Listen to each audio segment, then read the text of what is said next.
Beep, beep, beep, beep, beep, beep, beep, beep, beep. Jester News, welcome to the Court of the EDI Jester. And what have we got for you today? Very interesting news from down under. Hello, Australia. How are we?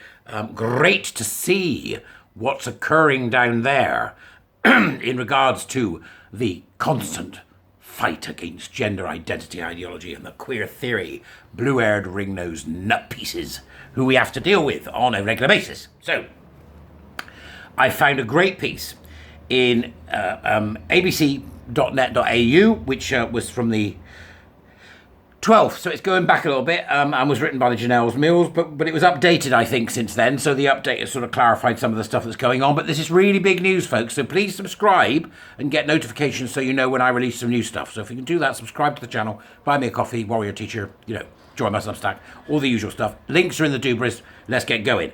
This is the big news, okay? And it is big news. You've got to recognise it's big news. Medical Insurer drops cover for private doctors who initiate hormone treatments in adolescents with gender dysphoria.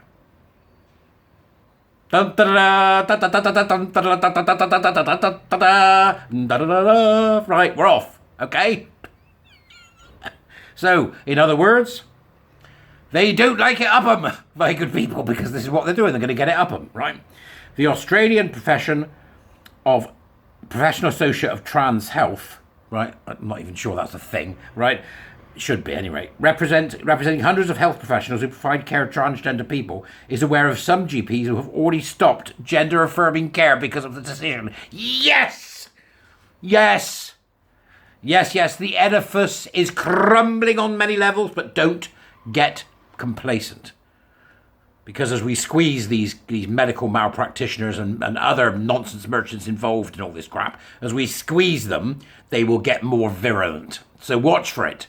Watch for the resurgence, This isn't Godzilla, this is the Hydra. Godzilla's the good guy, right? This is the Hydra. We're Godzilla. Get it? That's a terrible, terrible, terrible analogy / metaphor. Right? So,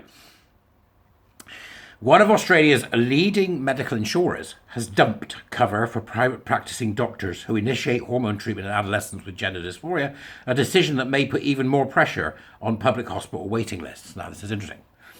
MDA National said it will also no longer insure private doctors, such as general practitioners, from legal claims arising from the assessment of patients under 18 as suitable for gender transition treatments, such as cross-sex hormones and gender affirmation surgeries. Getting close, aren't we? So the insurers are waking up. There's a big, big, huge tsunami of cases coming their way already. How the NHS will survive it, I don't know. That's the thing. How it will survive it. It's going to be so massive. The payouts over the next 10 years. So massive. I don't know how they'll survive it. So the Australian Professional Association of Trans Health, OzPath, right, this has got to be the same sort of lunatics as WPATH, surely, representing hundreds of health professionals who provide care to transgender people. No, I'm not having any of it, okay? They're just people who provide care to people, some of whom who have been sent down a pathway and operated on in a medical malpractice that is swept the Western world, that is akin to female genital mutilation or male genital mutilation. Take your pick. It says here, that some GPs have already stopped gender-affirming care, a model that supports the child's choices. Choice! And can lead to medical interventions such as puberty blockers and hormone treatment. Just to add, in case those in Australia are not aware, though I'm sure you are, you're watching Turf Island closely, I believe, that the social transition is where it starts. The belief is where it starts. That's where we have to nip it in the bud. It's an educational issue. That's why the education from Gillian Keegan, who just, what the hell are they doing? I don't know, needs to say gender identity doesn't exist. Schools will not push it. In fact, schools will do exactly the opposite. When you get to 11 years old and you arrive at secondary school, you show them all the horrors of this and you tell them in a historic manner how we've just stopped this. Medical sterilization, medical experiments, hiding behind the concept of procedure. Medical experiments veiled by the concept of procedure. That's what we do, 11-year-olds. Show them the broken bodies, the filth, the degradation. Show them. That's what we do. So, OzPath is concerned the MDA national decision will particularly affect trans youth living outside major cities who struggle to access public gender services. None of this should exist. So no, it won't affect them once they recognise they've been lied to and they are living a lie. Sometimes you've got to be cruel to be kind. Sometimes. The MDA national decision, effective from July the 1st, so it's already started, comes after the Insurer reviewed the medico-legal risks amid what it described as growing criticism globally of the research that underpins medical and surgical transition of children in response to gender dysphoria.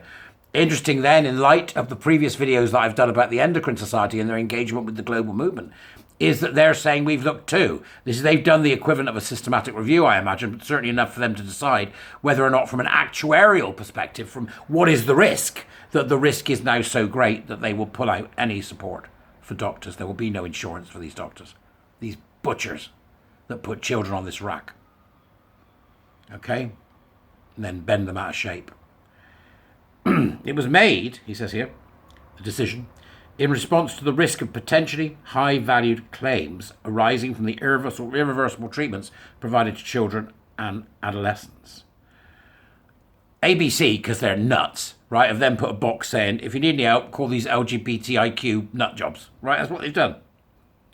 They just put a load of people down that are activist organisations like, you know, the LGBT Foundation, LGBT Consortium over here in England, and various other nutters like Planned Parenthood in America. So gender-affirming hormonal therapies with testosterone or estrogen may cause temporary or permanent infertility. Really? Temporary? Right. MDA continues to allow doctors to prescribe puberty blockers to treat trans youth. That's the bit. See, you've got to do it all at once. They haven't done it, have they? They haven't been declarative because they're looking for a middle ground. When there is no middle ground, there are no two sides. This is right versus wrong.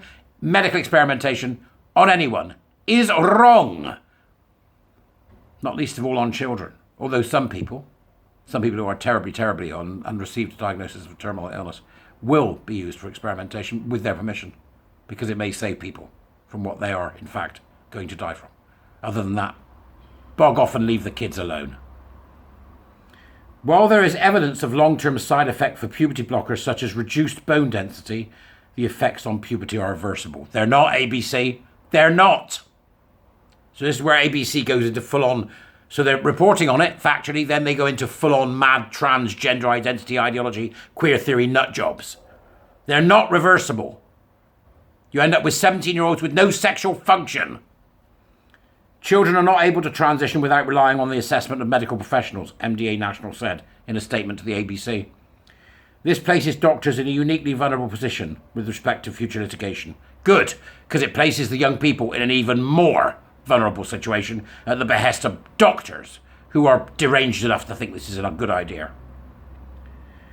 If courts take the view that the practitioner has influenced a child's decision to medically or surgically transition and that there are limits to a child's understanding and what they effectively consent to, this will be the problem. The fact that if they social transition, or if you even recognise, as a doctor or a therapist, if you recognise the concept of gender identity as something that is real, in my mind, you are legally culpable from that point forward. It does not exist. So they then said, this has led to our view that medical practitioners who assess children as being suitable for transition and or who initially prescribe sex hormones are at a heightened risk of receiving claims. So here you see this is the insurance industry in full flow. Will it cost us money? What's the risk? That's what they're after there. They're looking at the consent of the strength of the consent process. There shouldn't be one. You're not getting it. End of story. We're stopping it now. It's a Frankenstein procedure. MDA National described itself as apolitical and said it does not make any commentary on the appropriateness of the informed consent model of gender-affirming care, but it said enough, even though practitioners working in this space and provide the very best healthcare and do everything that normally affords a robust defence in the face of the claim, ultimately there is very little a practitioner can do to protect against claims from those who, with the benefit of hindsight, believe their care should have been managed differently. As a doctor-owned organisation, we must act in the best interest of all our doctor members with respect to future claims, which are not paid for by the government, advocacy associations, or the individual doctors that may be sued. The cost of these claims must be covered by the broader MDA membership, which is made up of largely of private practicing doctors. Go and have a read.